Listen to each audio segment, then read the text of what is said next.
field. Inside to Schwartz. Oh, great take by Morgan.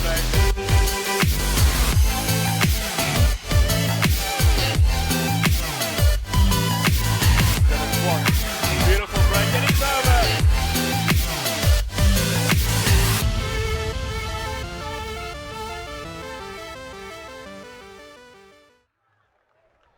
And the teams have come out for this final fixture on day 2 at the Barlow World Toyota Menlyn Noord Suid Rugby Toernooi. It's the host school, Garsfontein, against Outeniqua from the southwestern districts. What a match we're in store here. Obviously the home crowd is behind their team, and after Paul Jim beat Monument in the preceding match, it is now 6 apiece as far as the north-south contest is concerned. Bryce, thanks for joining me. Thanks, Brennan. I think it's by far the biggest game so far. Obviously, you've got the host school here, you've got a lot of the pupils here, the parents, you've got some past pupils, old boys, and just give them a little bit extra to have friends and family cheering them on. It's two teams who are incredibly strong in their region. I think Outeniqua somewhat dominates the southwestern districts, whereas Garsfontein are much tougher part of the world in terms of the competition they face, but in terms of representation provincially, last year both teams are really strong. Well, I'll just confirm that score. It was 29 apiece with 5 minutes to play, and then Paul Jim scored 2 late tries to win 43-29. Grey College, after being down 22-14 at half-time, eventually beat Menlo Park 59-28. And in the surprise of the day, Outeniqua drew against Paul Boys with a last-second penalty. And here we go.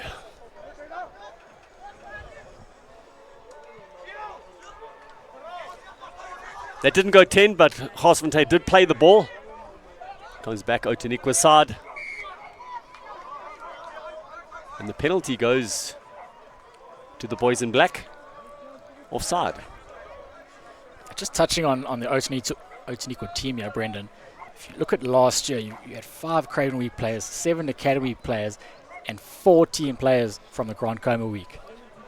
And you would think with that sort of strength, these players will be starting, but 6 of those boys are actually on the bench, which shows that the actual matric class of this year is still pretty strong to keep all those provincial representatives in grade 11 still on the bench. As far as Garsfontein's concerned, they do have 4 Craven Week players, and their scrum off, Jurek Claessens, played for SA Schools in grade 11.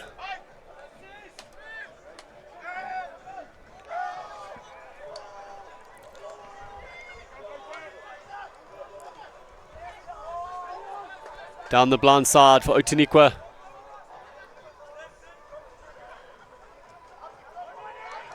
The 8th man doesn't get too far. Good defense.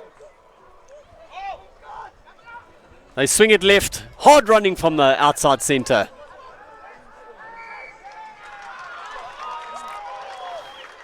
Looks like there might have been hands in the ruck there.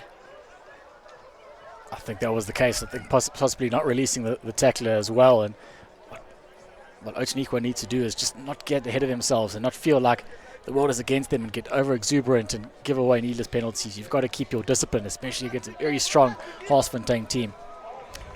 Solid kick there, off the left foot.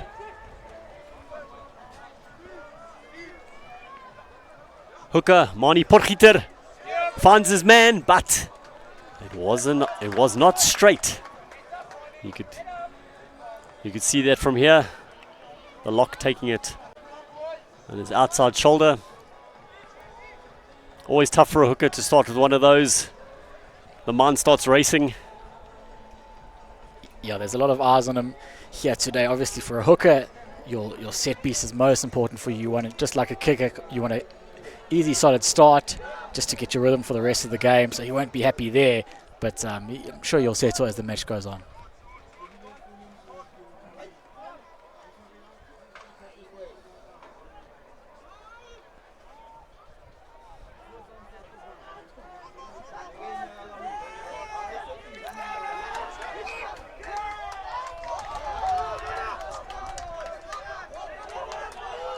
both front rows claiming the ascendancy there. No one really sure who got the better hand, but both will claim it. We'll see from the next scrum, I think, who truly is dominating.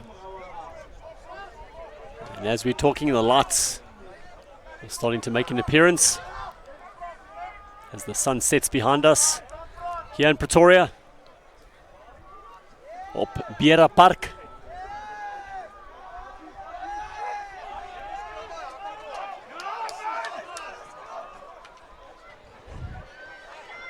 They found space on the left-hand side.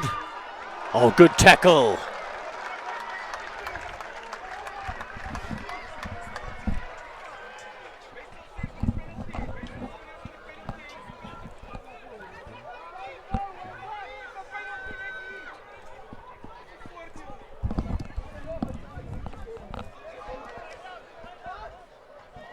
Tough ball there for Claessens to deal with. They swing it left. Strong run at the middle. Claessens. A bit of an overlap here. Nice inside break from Devu Daisel. Not a great pass, but a good recovery. Claessens. Again. Back inside. And the ball. Outeniqua could be away. Great tackle. And he picks it up and he goes. And he's over. Well, I don't know if you'd call that against the run of play, but it was certainly a great result from broken play for Outeniqua. And the irony is that Garsfontein are known as a very strong 7 school, but as they keep it loose, it's actually working in the favour of Outeniqua. And Aubrey Mini, the scrum half there for Outeniqua, obviously knows he's got a massive task ahead of him facing Euro Claessens. He's possibly got a point to prove, and as it stands, he'll be very happy with the result there. So the hosts, or rather the visitors, shocking Garsfontein within a few minutes, getting the first score. And you can see them run straight back to the halfway line. They've got a spring in their step, and they've really come here to play and prove a point as possibly the underdogs, given the fact that they're on opposition turf. Was the man with the red scrum cap, the 8th man? Yep, Bennett Nokia.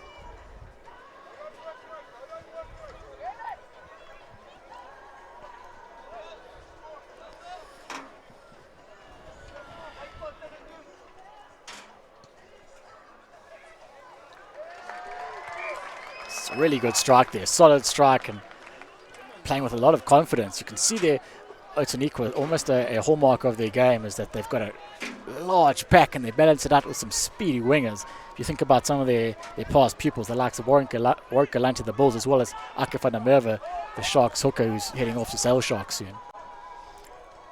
They might have come forward off an Outeniqua player. Let's see what the referee says.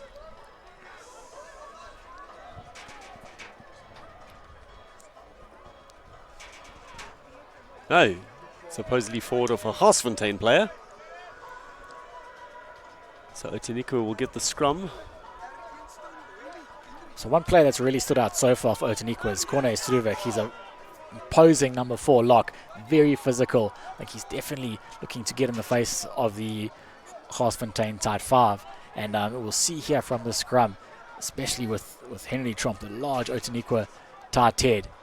See if he can gain any ascendancy here.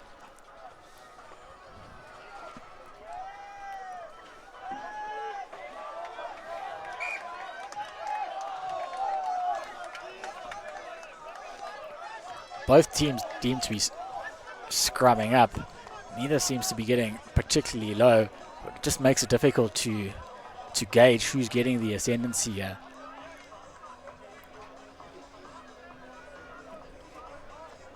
Both sets of coaches complaining. Always tough for a referee to work out exactly who the culprit is. I say let a few go.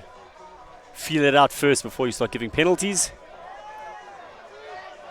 Yeah, great shove there from Menlo Park. No doubt they had the ascendancy that time. Yeah, massive scrum there from Garsfontein. Looks like a player's gone down. It's getting quite physical there.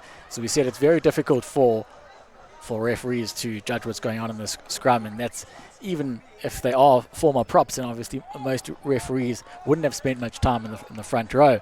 But you can do all the studying and technical work you want, but who knows really what goes on in the depths of the front row. Potgieter, good line out, jump there. The ball goes down to ground. Don't know if it's illegally or not, but the ball comes back. Good tackle there behind the advantage line. Claessens to Basson. He skips a couple men, passes it into the Outeniqua 15, and it bounces back into his hands. Bit of fortune there for Garsfontein. The ball's presented nicely to the lock, who feeds his fellow lock. The second row is working in unison. Claessens goes left, he goes himself. Looks like he might be held up there. And that's exactly what's happened. And they will have the scrum on the 5 meter line. Yeah, just for Outeniqua here, they just can't let the game get too loose.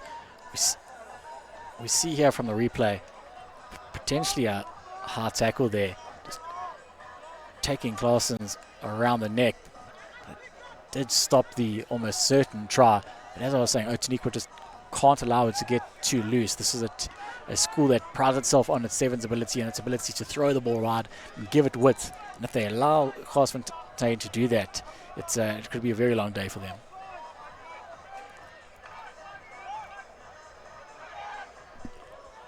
Claessens feeds Basson. They eventually find the man on the outside, the right winger, struggling towards the line, inches short. Neil Gericke back in field. They're over the line. Held up again. Again, great defense from Outeniqua, almost absorbing the pressure. You just wonder how much longer they can last. Lots of pushing and shoving around there as we see the replay here. Scrum off just looking for short balls, looking for one-off runners. Perhaps if he had a player behind him just to slingshot that effort, he would have got over. But you've got to give a lot of credit to, again, the scrum off mini from Outeniqua. Gets himself underneath the ball there to prevent the try. The tight head prop, Gerry van der Merwe, making his way across the line, but not dotting the ball down.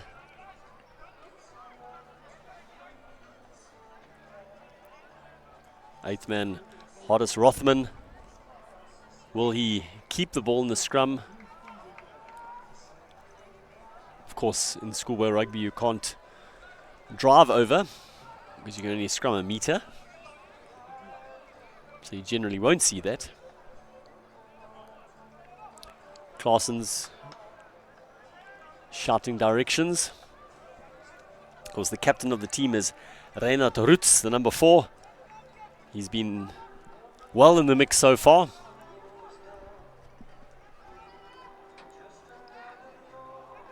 Claessens to Basson. Basson goes himself. Claessens looking to go right, blindside. He does so. Looks like it was Van der Merwe again. The ball comes out. Claessens, Basson feeds. The ball goes forward. The other lock, Jared Skeppers. Yeah, there's been some massive defensive hits here as we see the replay. Got to give credit there. I think it was number 13, Gerard Ackerman for Outeniqua. And there was a bit of afters and push and shove from players. Outeniqua not standing back for anything.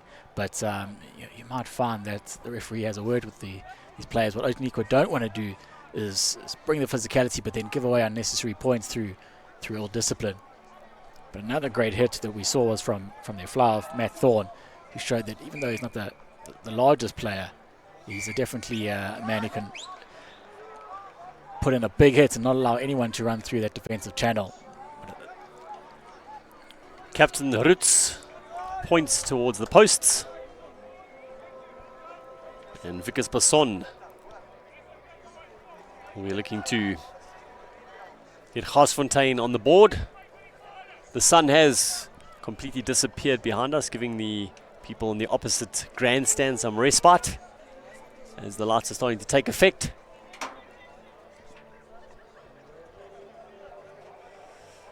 Basson, left-footed kicker. It should be a formality. As you can see, the ball has been switched to one of the luminous yellow and orange ones from Gilbert. And there you go.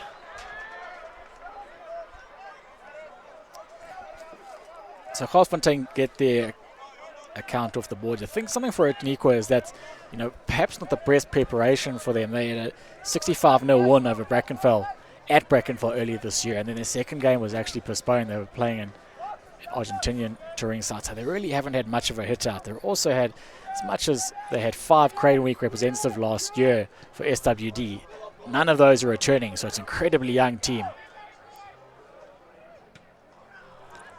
Claessen's taking the responsibility. That's a solid kick downfield. Past the halfway line.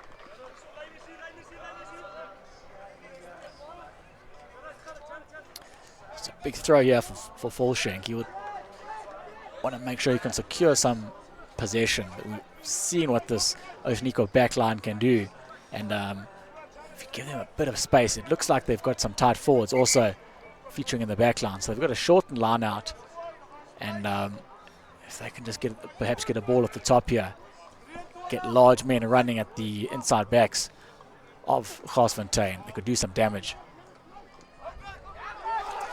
Straight through, cut through there by number 14, Kirtley Smith.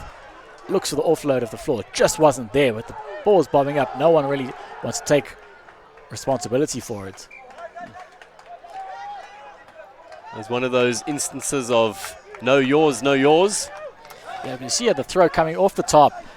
The tight forwards use as decoy runners, which just gave Kirtley Smith acres of space on the inside. Brought down there, looked for the pop-up, and just wasn't there. Recovered from Outeniqua in backfield. There's been some quick play on the field since the highlights package. It's contesting at the ground, on the ground. Not easy for the referees there, but there's many players. Again, it's that man, number 4, Stuvik, who's been workmanlike for Outeniqua. Garsfontein with a strong defensive line. Perhaps the chip is on, and there it is. Turns the scrum off Claessen's. Want the bounce to go his way.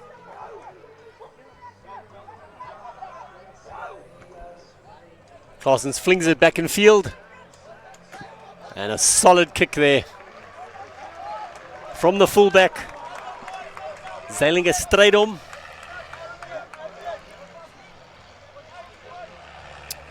Interesting to see Outeniqua now with the full line outs. Potentially a drive on the cards here. Looking to gain some valuable yardage. Once they're in the 22 of Garsfontein, they can put them under real pressure and perhaps look to force a penalty. The ref just calling them back. What was a full line out. Looked like Stuvik was attempting to leave. So line out drive is more than likely the result, but they've got another pod in midfield. So they do take it down off the top. It's brought into midfield by hard running number 6 Breitenbach. Brought to the right. Smith making himself busy again. There's a tight hit. Huge hit there, Henry Tromp. Hard to believe that he was only under 16 last year. Hands all over it from Garsfontein. Had they won the ball, it's a bit of a melee there. The ref judging it to be a penalty for Outeniqua. Many tempted to take the quick tap, but you would feel when you've got this opportunity, it's potentially a good option to just calm things down, take the 3 points.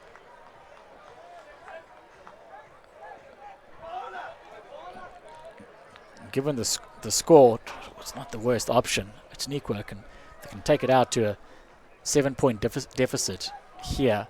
It'll just give them some breathing room, allow them to build their composure and work through the phases rather than look to strike off the first or second phase, or indeed the set piece proper.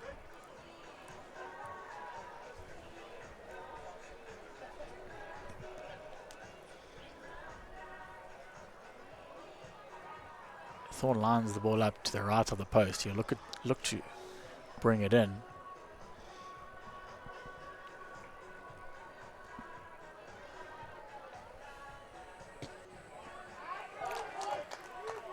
Seemed to go the other way, but it was still over. It does. He actually potentially struck that too well, so he just aimed it to the right, struck it really well, and it just snuck over. That was touch and go. I've seen those not given before. Basson restarts.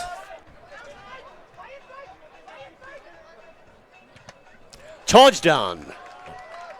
Great follow up there. Right in the number 10's face. Will be Outeniqua ball just inside the own 22. Yeah, Thorn took just a little bit too long there. And we have a comment on YouTube. Willem Janssen watching from Dubai. Thanks for joining us. Schoolboy Rugby at its best. Davey Nell also watching from Dubai. Yeah, the wonders of technology, allowing old boys and fans and potentially even parents to watch from any part of the world. Oh, stolen by Garsfontein. Basson running a bit sideways there. And the ball's gone forward. Not running with pace onto the ball. Going a bit lateral. Eighth man, Hardus Rothman. Yeah, Brendan, you almost feel that so much energy was exerted in the build-up to this game, and nervous energy with the crowd coming into play, that there's almost been a bit of a lull in the intensity here. 20 minutes played, but in terms of a striking opportunity and where we are in the field, it's a great opportunity for Garsfontein to strike, especially with a scrum like that. Claessen's Basson. The centres into play, back inside. Daisel. The ball's taking ages to emerge.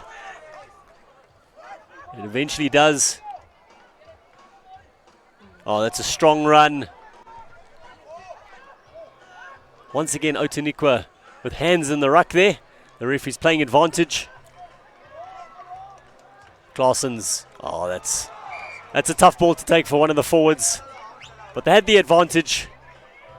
Right in front of the post on the 22-meter line. Suspect they might go for the 3. Just one thing that I'm picking up here with the defensive line of Outeniqua, they're leaving a lot of tight forwards in the midfield, and if the Garsfontein halfback pairing of Claessen's and Basson can potentially spot a mismatch and get a speedster to run at one of the larger forwards, could easily open up a few gaps there potentially if they run a decent line.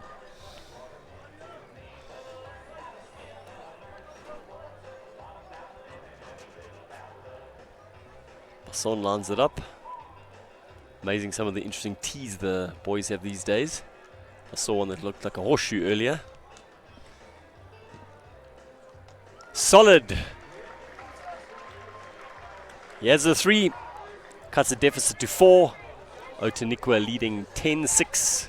Yeah, it's something that we've mentioned throughout this tournament so far, with the difference between the North and the South schools. For a lot of these boys from South, particularly down from the Cape, that just wouldn't be used to playing at an altitude like this, and as much as they can get through it now, for Garsfontein, if they can just stay in the game and touching distance in the last quarter, they might be able to use their superior fitness in terms of playing in these conditions to gain the ascendancy and get the result.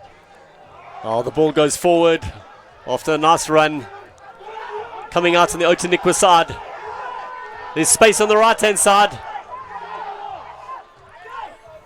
This ball's flung out. You've got the hook on the wing here. Oh, just didn't need to force the offload there. Just rather look to set up another phase. Geraldo Flask deciding to take on his opposite number instead of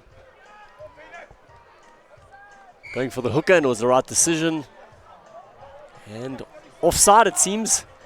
The back line coming up too quickly. The line out wasn't over. Yeah, it's just basic unforced errors here. And as we can see here, Outeniqua supporters watching from all areas. Watching from Russia. South African rugby looks good. Benjamin Jooster. Sarel van Locherenberg. A Quagga old boy watching from Vietnam. Wow. All over the world. Thanks for joining us. We discussed earlier what makes South African schoolboy rugby special, and it's not only the occasion and the crowds, but I think the reason so many South Africans are able to transition to senior rugby and super rugby at such a young age is because that they're used to playing under such scrutiny and intense pressure when they're 18. So to do so when they're 20, 21 years old, in front of large crowds on televised games is nothing new to them. Taking some time to get the line out set. The ball comes back their side. Tough one. But he's done extremely well to clean up there. Goes himself on the side of the ruck. The ball might have been turned over, and it has been. Superb work by Jandre Leroux there, the blindside flanker for Outeniqua. If you're able to get turnover ball here, just the ability to turn defenses. Got a great crack at getting the end result here. So for Outeniqua, it's decision time. The referee just having a few words with them. Looks like they're going to go to the left-hand side of the field, but there's a lot of space here on the right if they were considering a quick tap and go. With that said, a lot of their forwards look like they're huffing and puffing and just feeling the effects of a very quick game. They've taken it into the Garsfontein half. Ability to launch off the top here. As of yet, we haven't really seen the outside backs of Outeniqua show what they're made of. Tinsley Studeman, the inside centre, is a Grand Coma Week graduate from last year. He's someone we'd really like to see brought into the action. Matt Thorne, we've seen the pace at which he plays, but they lose their own ball there on the line out.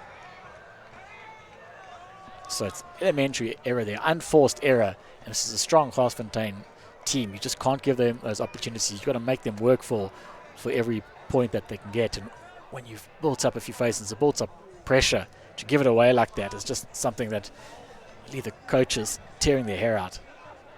For those that don't know, the Lions fought back from a 26-3 deficit at halftime to win 36-33 against the Rebels. Great comeback from the boys down in Joburg. And they go blindside, but the ball's gone forward. The eighth man then getting tangled up between the lock's feet. Yeah, Claessens will be disappointed here. His pack seems to be getting the better of their opponents, and all he wants to do is just launch some quick ball and just take on that blind side and just stretch the Outeniqua defenses. But just a few elementary errors, ball's not going to hand. Perhaps this time of night, and perhaps a different ball that they're playing with. It's a bit slippery. It's obviously quite sweaty with so many boys taking the ball in hand. So they'll just look to keep the composure and keep the ball a bit tighter and closer for the next few phases, I would think. Put in there by Outeniqua, managed to get secure ball, and this is the number 12 we were talking about. Passed out to Ackerman.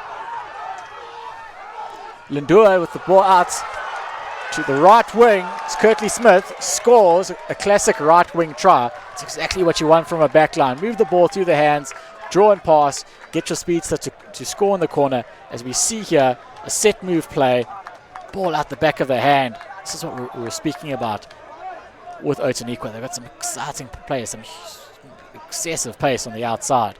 This is exactly what you want to see. There's not much that Gerardo Flas could do about that one. So Smith's really been workmanlike, and for a winger, he's looked for work. He's come off his wing. Interesting that Matt Thorne has taken the ball back well behind his 22. He's obviously backs himself to have the distance.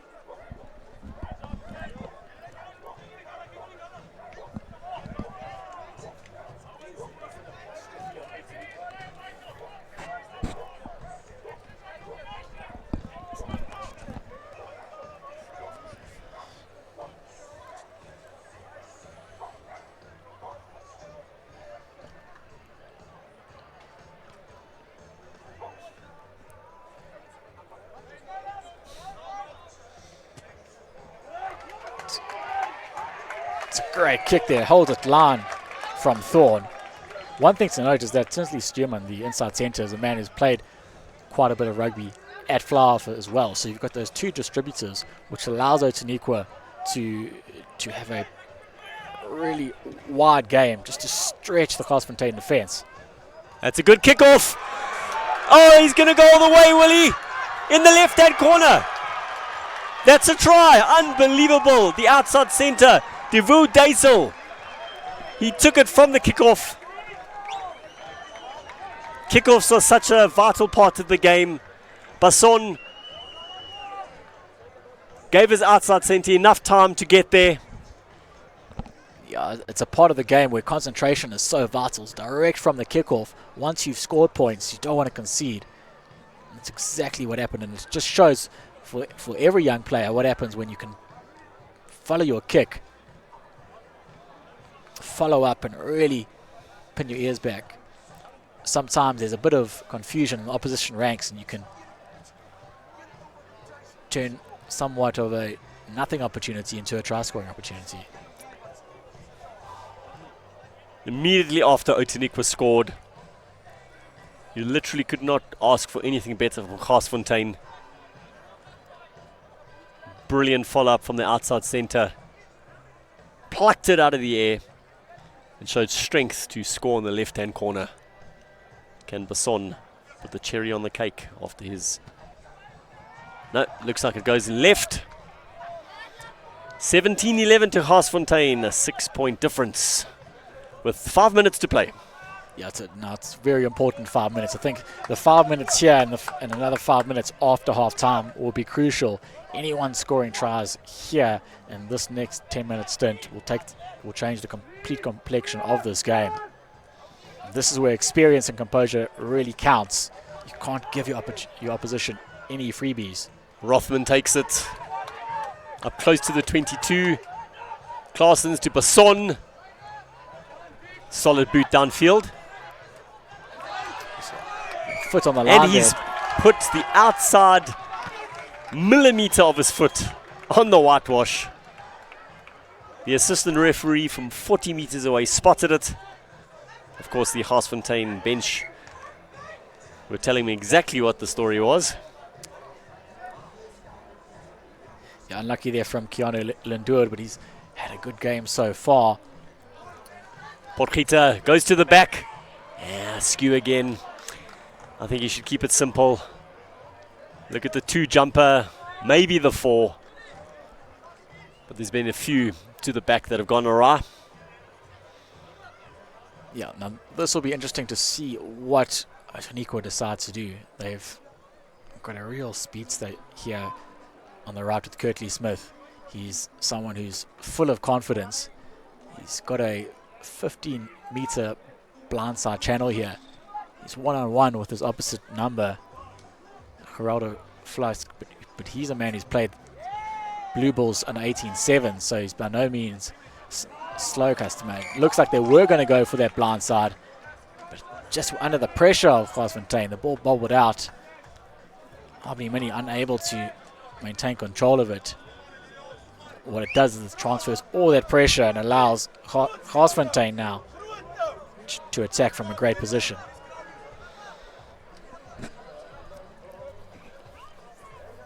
With a couple minutes left in the half. I'm sure they'd love to at least force a penalty. Reduce the deficit to 3. Either way, there'll be lots to play for in the second half.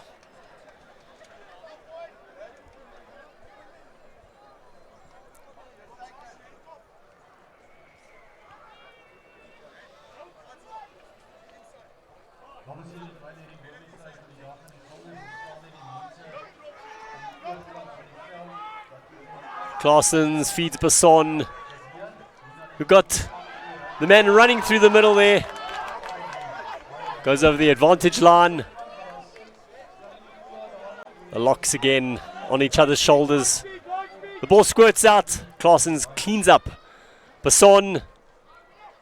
Oh, caught man and ball.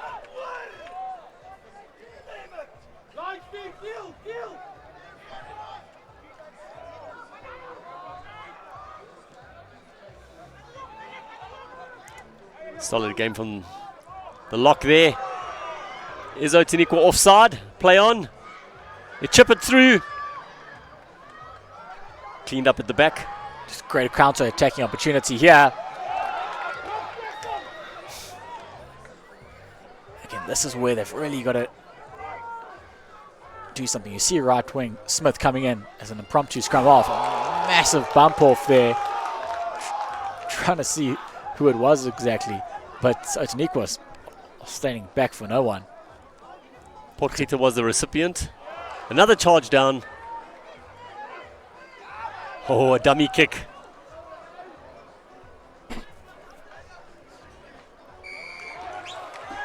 Caught in possession.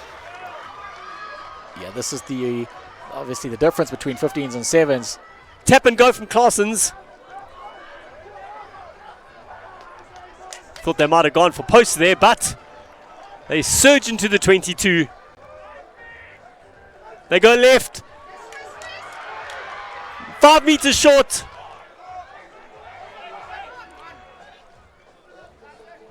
Clean up there, Van der Merwe. Receives it from Claessens.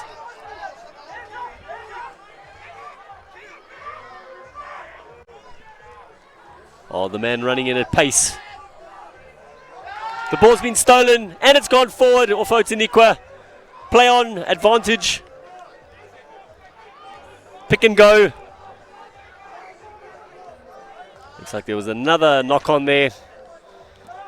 Yeah, so the logical choice would have been there from Garsfontein to take the 3 points, but a lot of the time the players just feel it. They feel where they've got the ascendancy on the field. So the quick tap was taken there by Outeniqua. There's some huge hits that have come in here. Not the biggest players, but big hits from the likes of Stuurman there. Sensor for Outeniqua. Bounce. And again, they're just not standing back. You come up here, you come to Northern Gauteng, you expect that physicality. And Outeniqua just showing that they can match it, and that they breathe them tough down south. I did see that the Garsfontein coaches were a bit upset there. It seemed like the scrum had been awarded before the hooter went and he blew the whistle. So they might have something in that. But either way, Outeniqua leading by 6, 17-11. We have 35 more minutes here on day 2 at the Barlow World Toyota Menlyn Noord Suid Rugby Toernooi. We'll see you in a few minutes.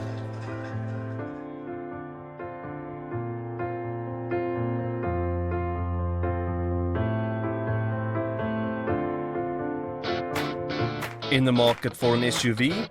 Experience South Africa's favorite, the Fortuner, or indulge yourself in luxury with the Prado or Land Cruiser.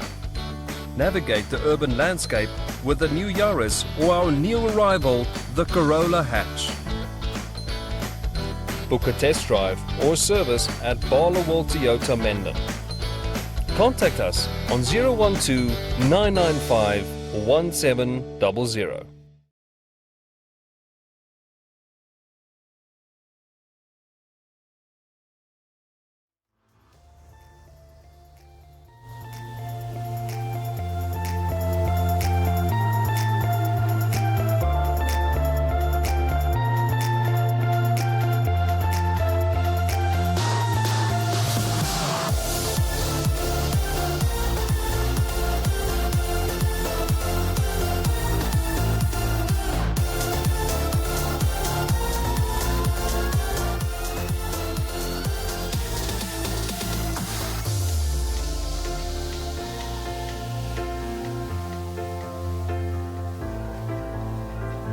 So we see here the early score coming from Outeniqua, someone against the Roman play.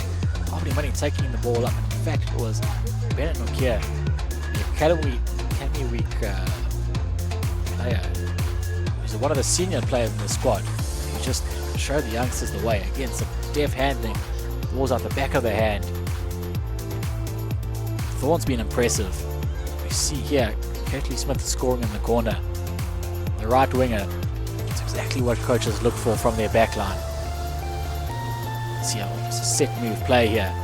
Players just shifting the ball, leaving the defenders in 2 minds. And for Zellinger straight on the Garsfontein full back, there's not much he could do there. had to stick with his man, which created the space on the outside.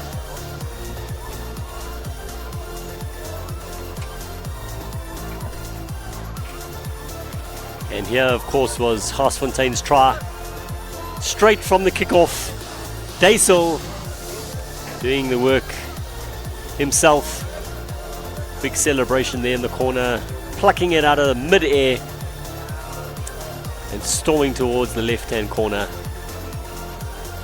So the hosts behind by 6 points, but it's been a fairly even match so far here at Beera Park. Yeah, it will. I think for Garsfontein, there's possibly a bit of pressure on this year of the class of 2019. They had such a good year last year. As we mentioned before, 17 provincial products going on to represent the Bulls at some level. Only 7 of those are here now, so a large portion of their class have left. So for them, they want to stake their claim in front of the school and show that they can do something special. They had a very impressive 15-all results against Burant Landbou not too long ago, and then a resounding 64-12 win over Kempton Park. So for them, this is a test, and it's a school that they wouldn't usually play, which is the beauty of the North-South Festival. So on home turf especially, they'll want to show exactly what they can do and improve pupils both current and past. Looks like Garsis have disappeared into the change rooms. Sure they'll emerge shortly. Just taking you back down to Newlands. Sri Lanka made 225 all out earlier today. South Africa are 82 for 2 in the 20th over. At the crease at the moment, Markram on 40. And with him Van der Dissen. Duplessis and de Kock failing for the first time this series. De Kock scored 5 consecutive scores above 50 before this. The bowling effort from the Proteas. Rabada taking 3 for 50. Ngidi 1 for 16. Petlukwayo 1 for 40. Norkia 2 for 35. 2 for 33 off 10 overs from Imran Tad here. This is of course the last opportunity for the guys to stake their claim for the World Cup. It'll be interesting to see who's going to be picked in that 15-man squad to go to England. Can we finally do it? I've lived through all those bad days, right from 1992. Kind of my first cricket memory. Let's hope the misery finally ends. Yeah, well, if the All Blacks can get over their World Cup hoodoo, I think eventually we'll be able to do the same. Garsfontein are back on the field. And we're seconds away from, as I said earlier, the final 35 minutes on day 2. These are the final 2 teams to play their first matches. There is a rest day tomorrow, and then all the second teams will be playing on Monday, and then all the first teams on Tuesday. So if you can't make it here to Garsfontein, remember to watch us here on School Sport Live. Please forward the links to your friends and family who might be interested. Follow us at School Sport Live on Twitter, Instagram and Facebook. Use the hashtag SSL Rugby.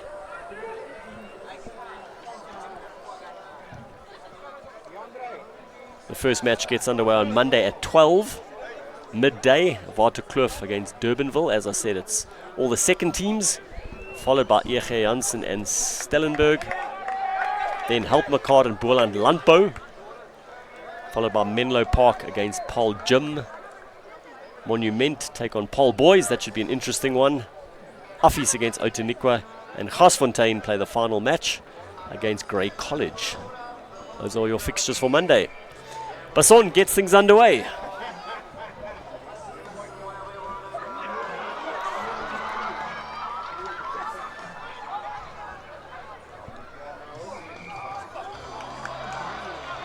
And the penalty goes the way of Garsfontein, not rolling away. Outeniqua.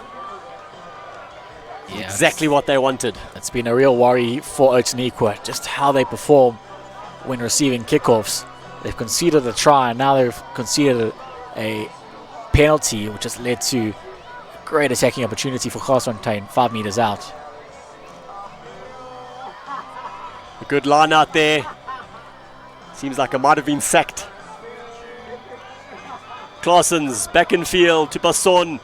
The skip ball to Daisel. Claessens goes left to the number 7. Stefan de Blanche. Claessens to Van der Merwe. The big tight head prop taking it up. Pick and go. Another pick and go as Claessens gets back to his feet.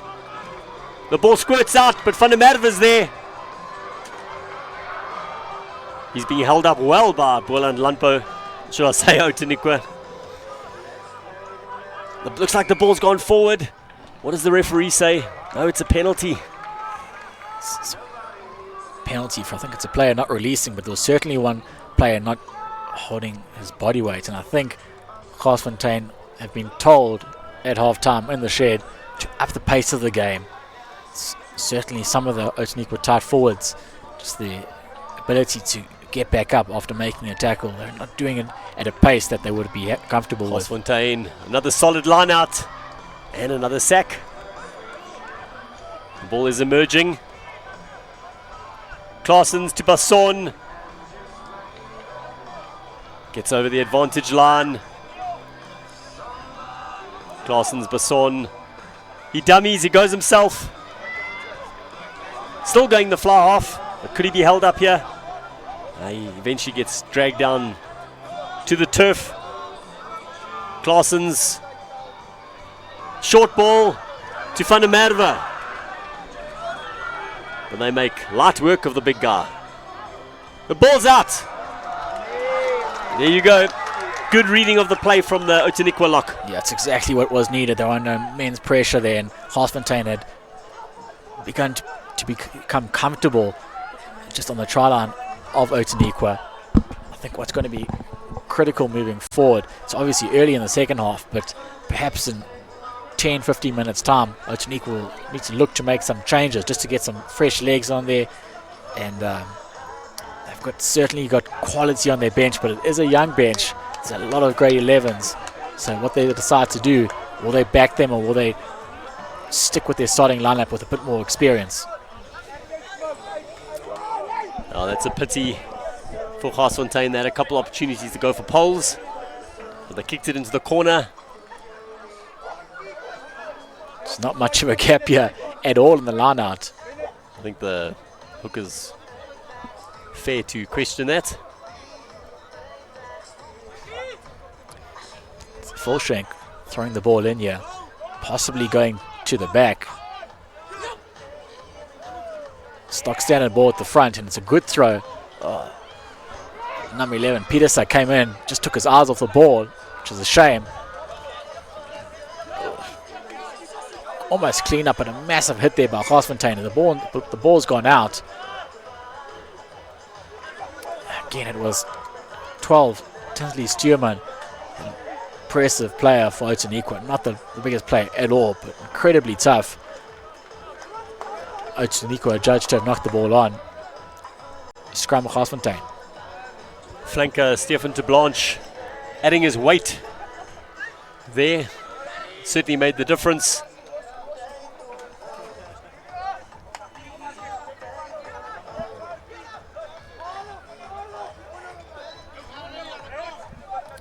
Claessens, Rothman at 8.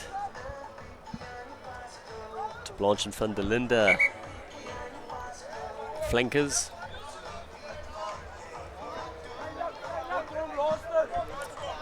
Looks like number 22 is on the field. Austin Johnson playing inside centre.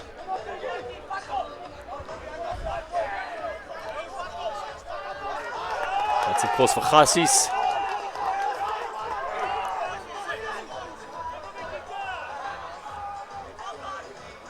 Solid scrum, Basson. Ball goes behind the man. Picked up there, but under pressure. They somehow managed to retain possession. Claessens. The kick through from the fullback straight on.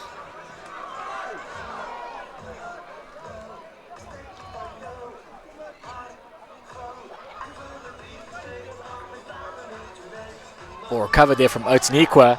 Just pop passes out of the tackle from the tight forwards. And And the bench is loving it. Now the width being put on the ball. It's the big man on the wing here. Number 7, Jean-Ray Leroux.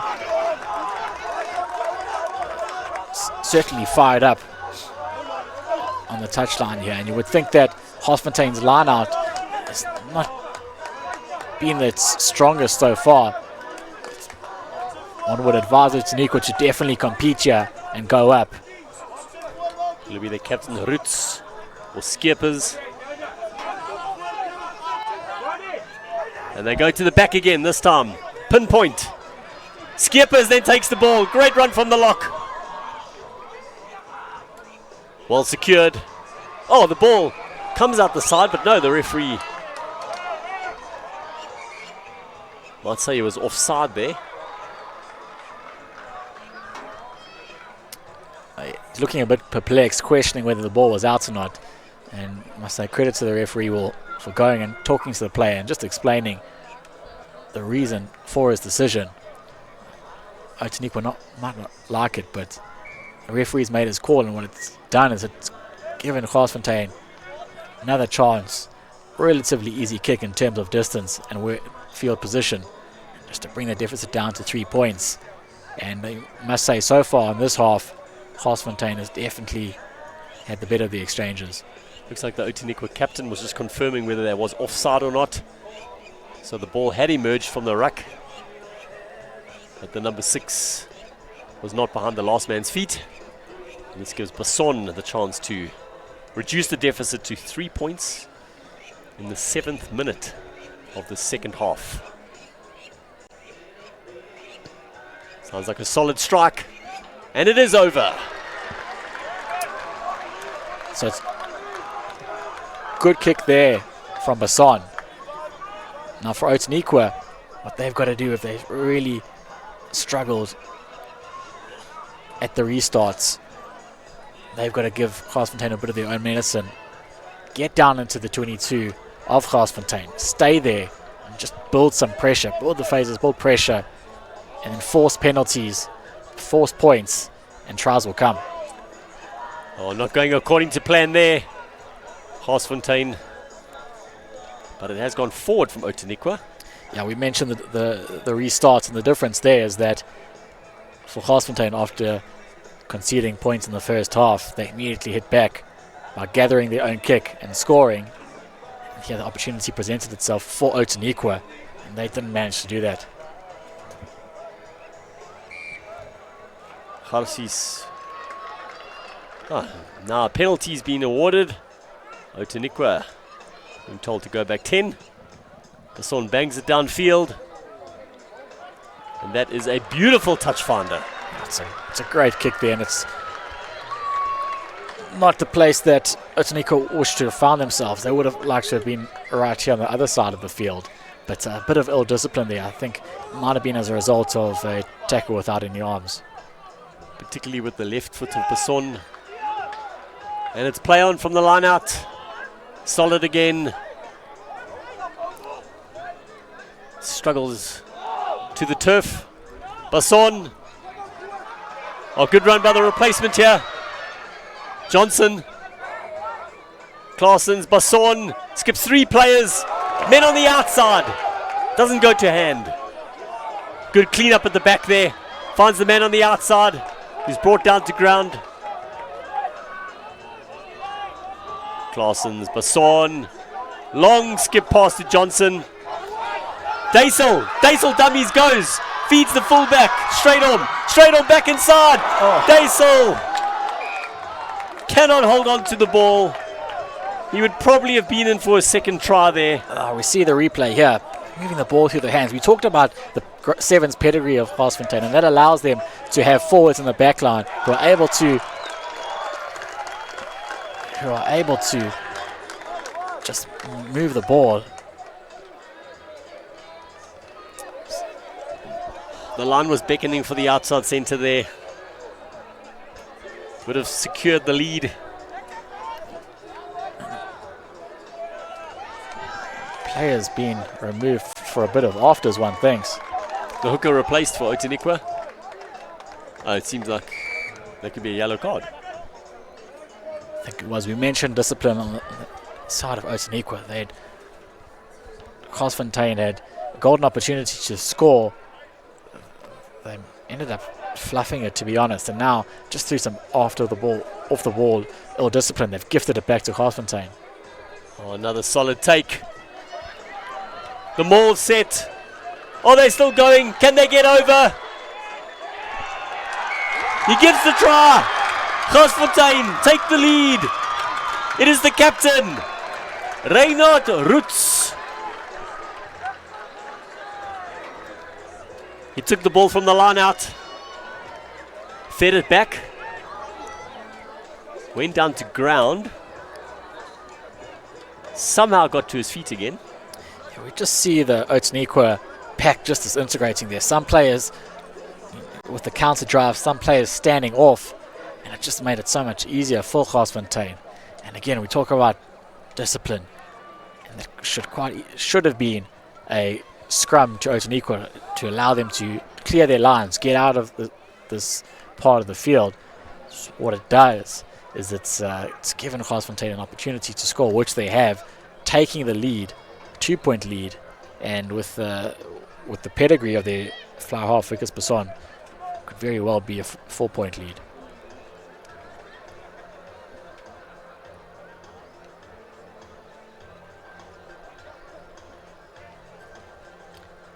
Beautiful view from our cameraman.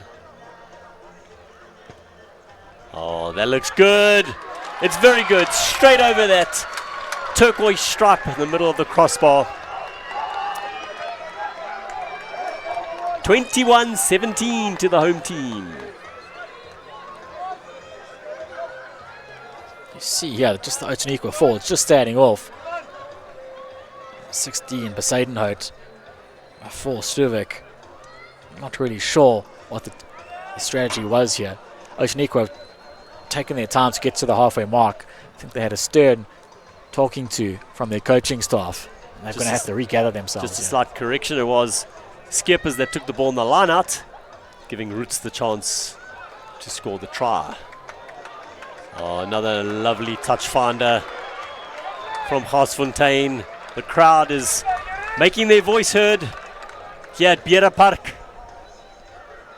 Yeah, and just as good as the kick was the follow-up. It meant that Outeniqua couldn't take the quick throw. You could see that's what they wanted to do. They wanted to run the ball up. And as much as the ball's been taken up back near the halfway line, and it is Outeniqua ball, they're a bit out of sorts at the moment. They'll definitely need to strike back here. You can see, again, they've got these hard ball carriers taking the ball up. In fact, it's Ackerman, their big number 13, rather than their tight forwards. Then their big boys come around the corner, take big impacts. And the coaching staff, the reserves and the old boys really enjoyed that. Running onto the ball there, number 10 is Matt Thorne. Takes the ball flat, just keeps the defenders guessing. Again, shift from one player to the other around the tight exchanges. They might look to go on the blind side, which they do, drawing as many defenders as possible. It's number 6, Breitenbach, his physical character. Garsfontein just stand off rather than competing at the ruck. There's an offload in contact. Did it go forward? No is the call. As the ball shifted into midfield. Again, it's that man Stuurman. He's expected to shoulder a lot of the responsibility, but turnover ball. Gerry van der Merwe. Johnson. Feed the man on the outside. The right winger. Gericke. Kicks the ball forward. Oh, beautifully collected. Still in possession, Garsfontein. Claessens. Found one of the Outeniqua players, but the referee brings that to an end. And we have a yellow card. Seems to be, I presume for offside, possibly. yeah, I would think it's for cynical play. Looks like, if I'm right, looks like another yellow card, down to 13 men possibly. We see the clean break there from Gericke. Well, that takes Outeniqua down to 13 men. What are the chances they can hold out? They scored from the previous maul. And I don't think it takes a rocket scientist to work out they'll probably do something similar. Yeah, so with the player down, the ref has allowed the Outeniqua coaching staff to speak to the players. I think what he would just want to do is ensure that no more players leave the field through ill discipline and cynical play. I think that was the reason for the most recent yellow card. Is, well, you can almost call it a professional foul in terms of Garsfontein. We're going to score there for all money. The only way that Outeniqua stopped the try, you would think, is through having a player in an offside position. So for Outeniqua, they really need to dig deep here. They've got their backs to the wall and a very, very strong Garsfontein pack. Will Skippers be the go-to guy again? It goes to the back. They set them all up again. Going a bit sideways and then forward. I think they should be over here to try. Garsfontein. It could be their sixth flanker.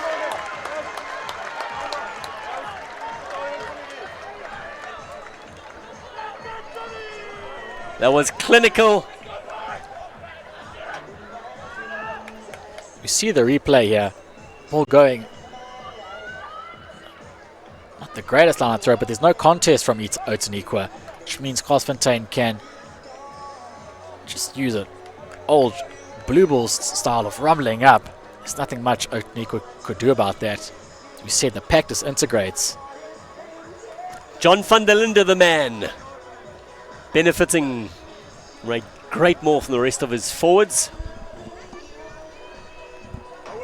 And suddenly, Garsfontein, unsurprisingly, against 13 men. It was a tight contest until now, but no team can play two men down. Discipline making the difference here. Basson, beautiful view again. Solid! He's put in a beautiful kicking performance. Himself and Claessen's running the show for Garsies. Yeah, and for Outeniqua, it's now or never for them. They have to score next. They have to do something special. They have to absorb pressure while there are two players down. Wait for their players to come join them on the field. We spoke about the need to use the subs bench. Perhaps some players in the Outeniqua team, particularly in the pack, are getting frustrated. They need something fresh here and they need to score soon. The score 28-19. We're in the 18th minute. And again, just frustration there for Matt Thorne. That was a great kickoff. So much heart on it. Just gave his team every opportunity to chase up the kick, regather. And in fact, they did get there. And had they regathered, there's a possibility that they would have run in for, if not a try, then something very close to it. Just a correction there. Scored 28-17. So an 11-point lead for the home side. And they've still got a two-man advantage. I presume the first yellow card might be coming back on soon. You can see them below us here, keeping warm.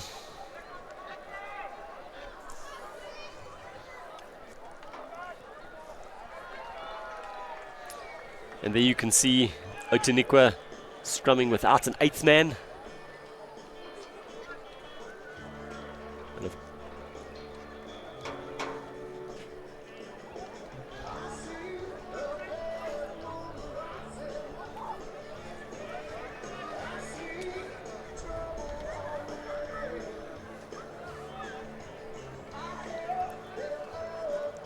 Claessen's finds Basson. They're running the ball from their own 22.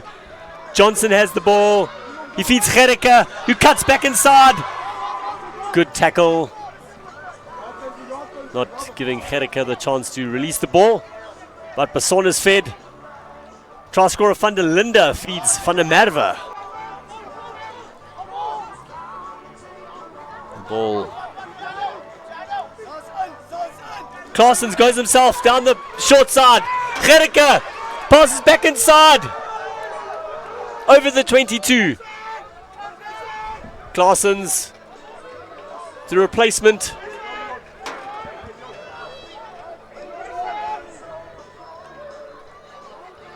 Claessens to Johnson. Oh, Daisel is hammered. And the ball goes forward. Yeah, it's a huge hit there by left wing of Outeniqua, Dylan Peterson. And that's the type of thing that just gets a team firing and just lift his teammates. He's had Neil Gericke, a really impressive right wing, steaming down his touchline the whole day.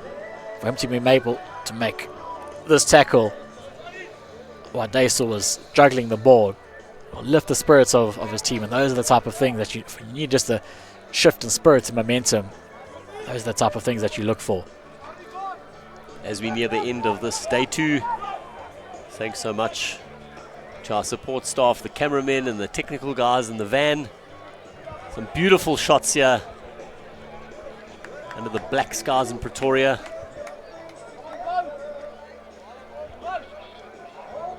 And of course to our sponsors, Barlow World Toyota Menlyn. They here at Noord. Couldn't have done it without you, as well as all the organizers. It's been a thoroughly enjoyable first 2 days. As I said, a rest day tomorrow as Outeniqua feed the scrum. Yeah, so many feeds that I must say that the Outeniqua front row is pretty tall. It makes it difficult for them to scrum in low. But what it's resulted in here, it's resulted in a penalty for Outeniqua. Referee judging Garsfontein, tight head, Van der Merwe to be scrumming in. It's a kick looking for all the distance he can is Matt Thorne. He's got over the 10-meter line of Garsfontein. Just the energy just seems to have lifted from Outeniqua. They take their time to get to the line out here, discussing the call.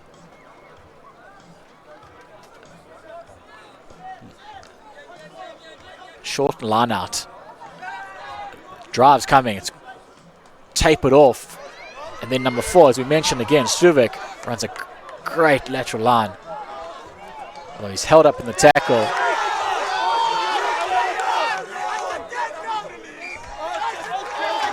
It's turned over there by Garsfontein. Ball's taken, perhaps running too upright. Held up in the tackle by Garsfontein. So use it or lose it. They've lost the chair. They just release the pressure on Garsfontein. The Outeniqua bench did not enjoy that decision.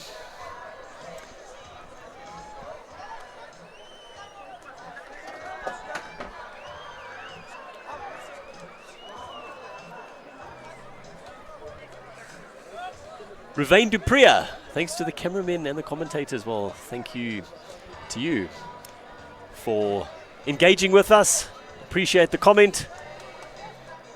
I have counted 15 players from Outeniqua on the field, so it seems like they've got their full complement again. At School Sport Live, follow us please.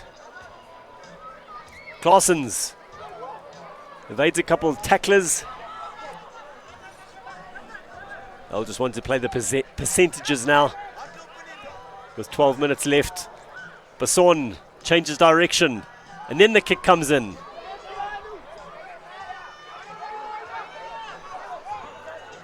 Taken up here by Lindur. Tempted to pass, but he went himself, and it seems to be the good call. Quick stepping feet. Bother looks like Stuman again. He's all over the place. Suid taking it up now. Such a difficult man to bring down. They need quick ball. Garsfontein trying to get their defensive line structured again.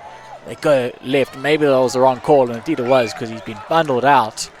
But if you look at where they find themselves now, rather than being in their own half, Lindor's counter-attack just showed what happens when they can break the game up a bit. What a run there. Beat at least 6 or 7 defenders. Good recycle. Quick hands. But it's a Garsfontein Line out. Solid again. Skippers. As they maul the ball. Yes. You saw the Outeniqua man take up the leg of one of the Garsfontein players right in front of the referee. Yeah, there was a bit of frustration there, I think, from Outeniqua. They chose not to counter maul, and then when Garsfontein got their rumble on, number 16, Zander Besaidenote, came in, tried to take matters into his own hands, but when it was just him getting involved, it was likely that he was going to be adjudged to bring down the maul. That's exactly what he did. Another good kick from Basson. I've been thoroughly impressed by the line kicking of all the players here over these 2 days. One thing South Africa is never short of is good kickers. Oh, I think that's gone skew. It finds the hooker. Yeah, Volshank carrying hard. Possible offside there from Garsfontein. They were way too quick off the line. And the referee judges just that. Outeniqua have to score here and score soon. Quick tap. We talked about how they want to keep the game loose. Possibly not the best idea there. If they want to just carry on moving the points of contact, pop passes, one-off ball carriers aren't going to do it, but you need some of your speedsters to be running up larger defenders, get a bit of a defensive mismatch. Another penalty there. The Garsfontein captain potentially needs to just query the ref and ask how many that's been. You would feel if there's one or two more cynical penalties, then it could be Garsfontein who loses a man to the sin bin. Kick for corner. Very good kick it is. 5 meters out. Opportunity for them to launch a driving maul. They've got a strong pack. They've had a pack that has at sometimes been slightly ill-disciplined. My man of the match is Corne Struvich of the Quaggas. Garsfontein, man of the match. We've got a few different opinions here. Lawrence Skoltz. He has had a really good game. Basson, good choice. Again, the match is still in the pipeline, so the man of the match could very well make himself known in the next few minutes. We need some big play, some BMT. So we can see Lindor screaming for the ball on the left-hand side here. He's got no one in front of him. The ball's just been kept way too tight.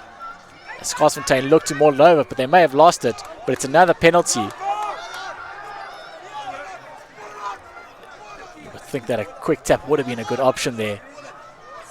Pulling the maul down. Do they kick the ball out or take the scrum? Looks like they're going to tap and go. 7 to play. And it's not Struvik, you would have thought. He's carried the ball so strongly. They've taken up right underneath the posts. And here's Struvik. And there's the hard man we're talking about. They needed to score. They needed to score soon. Brings them right back into this game, right underneath the posts. So the conversion should be a formality. As Tristan Nokia says, Corday Mountain Struvik, he really is a tough customer. He's so difficult to bring down. He's aggressive, and 5 meters out, it's going to be very difficult to stop him. As we see the tap here, we spoke about Struvik possibly being the man to go for. But they tapped, drew a few tight forwards, and then on the second phase of play, with the inside ball, Struvik running at static defenders, there was only going to be one winner there. Well, if Outeniqua do mount an amazing comeback to win this, then some of our viewers could be correct, and he might well be man of the match. 28-24, a 4-point difference in the favor of the home side. We have just over 5 minutes to play. What a culmination of play on the second day here at Noord. Again, we talk about Outeniqua wanting to play it loose. And again, with the quick feet of Matt Thorne, Garsfontein defenders unable to get hold of him. Just leaving out an arm. High tackle being the judgment. It just allows him to again set up another line out in Garsfontein territory. You can just see, we mentioned the energy before of this Outeniqua team. They're up for it now. They've got a little bit of adrenaline, another 20% burst of energy. Once you know you're back in the game, you're just able to perform at a level that possibly you wouldn't if you were 20 points down. Full shrink to throw in. It's delayed and it's contested, and it's a great contest by Jared Skeppers. Claessen's box kick. Well taken. Well read there by Smith. Given to Lindor, we know about his quick feet.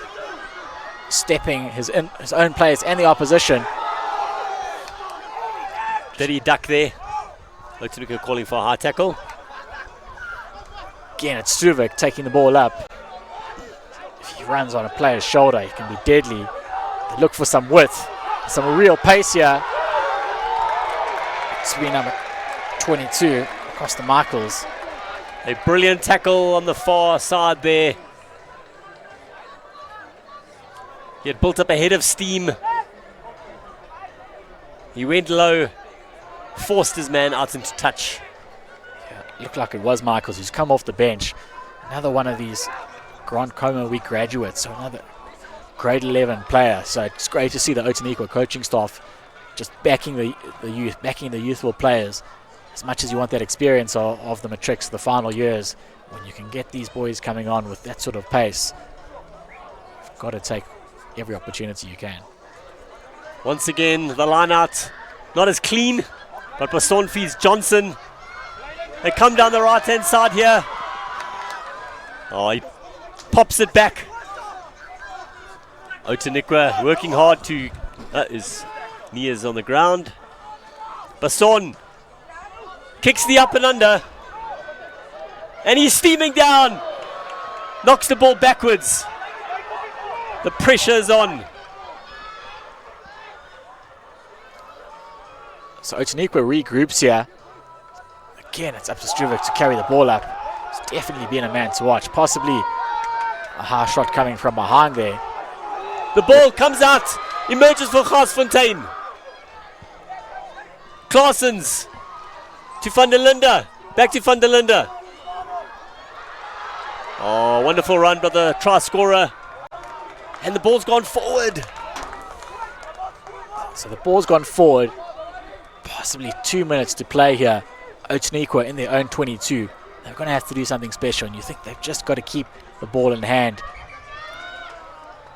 One thing I will say, though, is that players are probably at this level not used to playing in the evening, playing under the night sky. And when you're putting in large up and unders, it's very difficult to collect, especially under excessive pressure. So I'm surprised there hasn't been used to a greater effect in the evening games of this tournament so far. There you see the right winger, Neil Gericke, and a couple of solid runs down the right-hand touchline. Yeah, the play is so difficult to bring down as Gericke. We see a couple of battered and bruised players, the Outeniqua coaching staff looking on pensively. They're worried about the effect of this on the clock. It's one of their own players who is down. It's perhaps an idea to get him off the field as quickly as possible if needed, but it looks like it might be Mini their scrum off, and he's been crucial to a lot of their attacking emphasis today. So they want him to stay on the field as much as possible, particularly if they do manage to work the ball through the faces, get to the other side of the field. They'll need cool heads under pressure if they're going to launch a final onslaught. So it's Mini who's set to put the ball in. He looks a bit ginger. Well, he puts the ball in gingerly. He's not looking too great, but he knows this is the last minute of play, potentially given a bit of injury time. They work it blind, which is a brave option, but the ball's loose.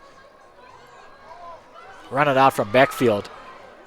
Running backwards slightly as Michaels, but they keep the ball. But a strong counter ruck from Garsfontein, but he was judged to have held the ball. The ref, rightly so, giving Garsfontein the penalty. Definitely a kickable effort and an opportunity to just let the clock run down as well. When you're off your feet, you're out of the game. A great counter ruck there from Garsfontein. They went over the ball. We see Michaels here, he places it. You can see he's going to lose it because of the strong counter ruck. He holds it and then he pops it up. Once he's placed it, he's essentially out of play and he's got to leave it. A few differing emotions there. Initially the referee put his hand up towards Outeniqua and they probably thought they scored a serious luck there, but eventually corrected that. And now Basson to take them out to a 7-point lead. Is there more time available? And he misses. Basson misses. The deficit remains 4. The deficit remains 4. Hooter hasn't sounded yet. Outeniqua need to really plan for this. They need to construct a few phases here. They need to decide what they're going to do because this is certainly the last passage of play, you would think. So the coaching staff telling him to go long. Just a bit of an odd call, you would think. There goes the hooter. Garsfontein have the ball. They keep running it. Good on them. Could possibly kick the ball out. But they... looks like they might be doing exactly that. Claessens digs for it. And the ball's been kicked out. It's the end of the game.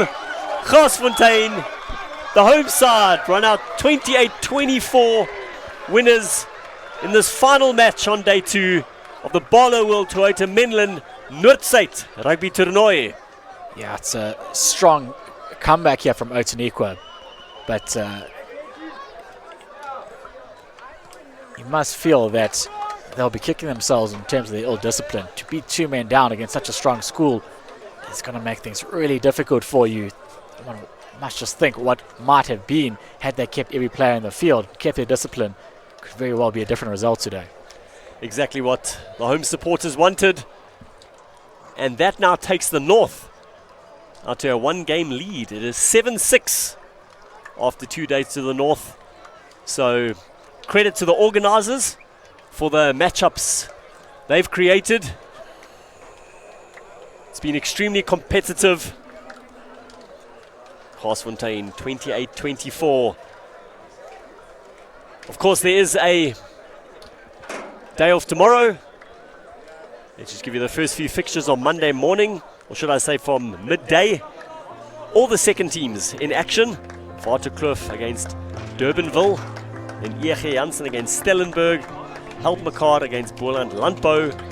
Menlo Park against Paul Gym. Monument against Paul Boys. That's at 5.